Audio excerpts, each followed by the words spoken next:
अस्सलाम वालेकुम वरहमतुल्लाहि वबरकातुहू। दोस्तों, उम्मीद करता हूँ खैरियत से होंगे। आज हम आए हैं मुमरा। हमने मुंबई में बाबा फालूदा तो बहुत किया है, लेकिन आज हमने आए हैं मुमरा। ये है MM वैली रोड और Abdul Kalam stadium, grace square building. यहाँ पर आए हैं हम। ये देखिए ग्रेस स्क्वायर बिल्डिंग है। ये आए हैं हम न्यू बॉम्बे फालूदा में। आज यहाँ पर हम आए हैं अपने दोस्त जावेद भाई के साथ में, और इंशाअल्लाह यहाँ पर आज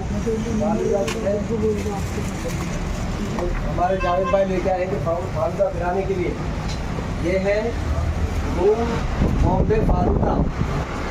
आज यहाँ का फालूदा टेस्ट करते हैं। आइए क्या बैठिए। माशाअल्लाह, ये हमारे जावेद भाई हैं। टेस्ट करते हैं फालूदा। बिस्मिल्लाहिर्रहमानिर्रहीम। फारूक भाई, फारूक भाई,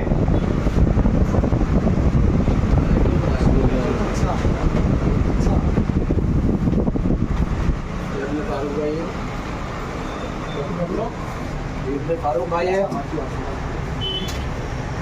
माशाअल्लाह, बहुत बेहतरीन लजीज फालूदा है। ठीक है, लीजिए आप ज़रूर एक मरतबा छेदो तो बहुत लंबा। यहाँ पर तशरीफ लाइए। Mumbra MM valley road, Abdul Kalam stadium, grace square building, new Bombay falooda. एक बार जरूर तशरीफ लाइए और खिदमत का मौका दीजिए।